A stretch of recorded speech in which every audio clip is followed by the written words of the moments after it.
Why do breakups hurt even when you wanted it? By Jancar. I never had the privilege to dump someone. In all my relationships, the short and the long, the ones resembling wild roars of fireworks, or slow, gradual burns, I was always the dumpee. However, I did receive loads of emails over the years from people on the opposite end, the dumpers. To my surprise, they were, on average, in just as much pain as the dumpees. Their reaction to the whole thing was near identical. They also gulped obscene amounts of food to cope with grief. They also flooded their kittens with liquor to escape the pain. They also went on a rebound-like dating rampage to lose themselves in the arms of a stranger, and, for at least a moment, forget about their ex. No matter the nature of your breakup, the bottom line always stays the same. It hurts. But why does it hurt? Specifically, why do breakups hurt even when you wanted it more than anything? Below, I'll reveal why. 1. Breakups shatter identities. When we lose our significant other, they usually take a part of us with them, that is, a part of our identity. This act of unconscious and unavoidable thievery is also the catalyst for our emotional turmoil. This is far from a simple idea, so let me try and make it very clear. When you're romantically committed to someone for an extended period, your identity is, that is, your beliefs, goals, and values, begin to emerge. Next, you even start forming new shared beliefs, goals, and values through mutually intense, emotional, and meaningful experiences, the good and the bad. This fusion process makes it possible for two people to develop a unified relationship or a couple's identity. In other words, an identity created by two separate but alike ones. While you may think that developing a shared identity is toxic, it's actually not. For one, you can't help but create a shared identity with someone you love and vice versa. And as long as the couple doesn't include two toxic fuckwads who derive happiness solely from each other, but rather two mature individuals already happy and content with themselves, their identity will likely be healthy, fulfilling, and most importantly, meaningful. We can also argue that all of our relationships, even the ones we hold towards health, exercise, or our career, give our lives meaning, and consequently make us feel better about ourselves. But I'm getting carried away at this point. Let's pretend you and your ex formed a pretty tight shared identity. You both value your relationship. You worked on it diligently, and a deep friendship was blossoming under all the romance. Chances are, this was actually how things unfolded. Now think about this. One random day, that same relationship that fueled your life with meaning vanishes. At that point, it's entirely reasonable to feel unexplainable suffering, to begin questioning life and its significance, to start obsessing over your ex, or overeating, or overworking, or undersleeping. Facts like who's the dumper, which the dumpee, who was toxic, who was healthy, and so forth, are actually all irrelevant. For losing a shared identity hurts regardless of the nature of your relationship. After all, it was still yours. Generally speaking, the more meaning and fulfillment you attach to your past relationship, and the more emotionally connected you were to your ex, the more empty and hopeless you feel once that relationship ends. That shared identity ends. Ultimately, this loss of identity and meaning is the central reason why breakups hurt even when you wanted it. You tackle this loss of meaning by finding other types of meaning. Maybe you derive a lot of it from your career, child rearing, tight family relationships, a bursting social life, whatever. The more sources of meaning you can find and commit to, the quicker you will fill in the holes in your shattered identity and feel like yourself again. 2. Breakups cause social exclusion. Humans are social animals by nature. We are hardwired to form relationships with others to feel safe and avoid going insane. Creating sturdy relationships is vital for our mental health, emotional well-being, and general survival. Take a newborn, for instance. Would it survive without a caretaker to teach it how to wipe its ass? Probably not. And no, I'm not talking out of my ass here. There is a legit study that proves how indispensable meaningful relationships are and why breakups hurt so much. Here's how it goes. Some sciencey peeps examined the responses of several married women when they were threatened with an electric shock. And since this was an fMRI study, the participants were hooked up to brain scanners that measured their responses to that electric threat. There were 3 scenarios in which scientists measured the women's brain activity. In the first, they held their husband's hand. In the second, they held a stranger's hand. And in the last, the women held no hand.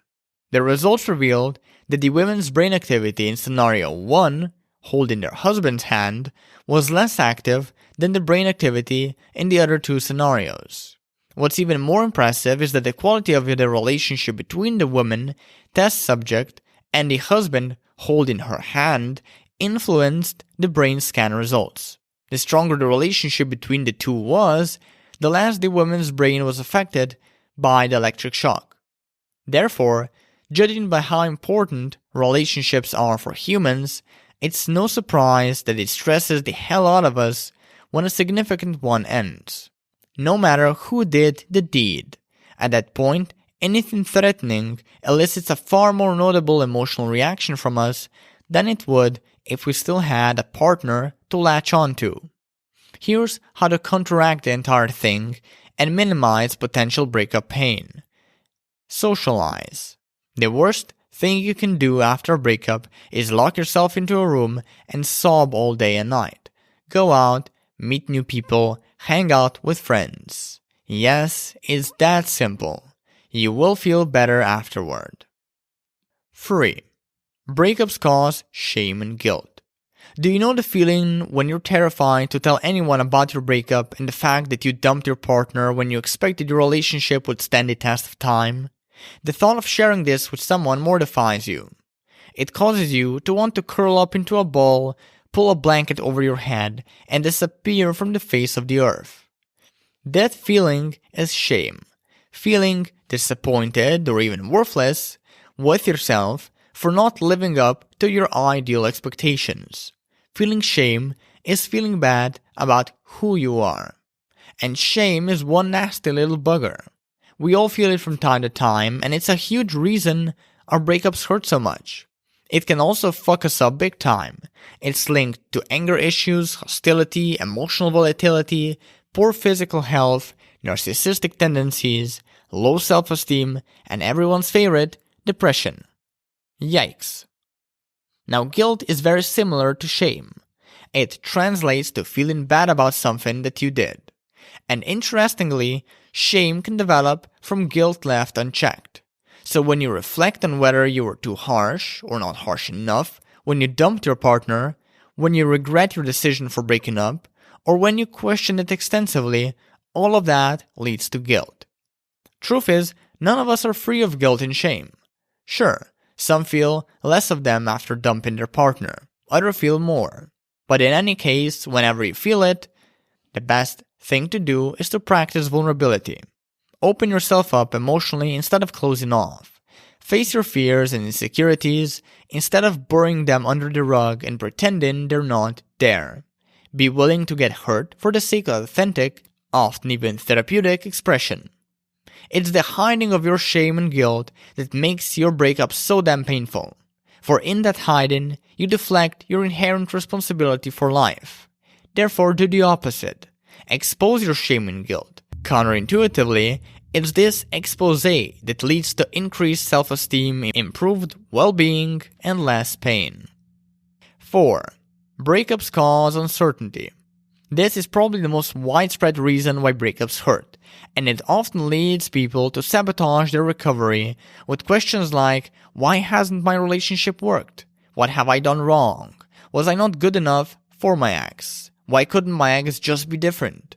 Were we incompatible or did I just suck?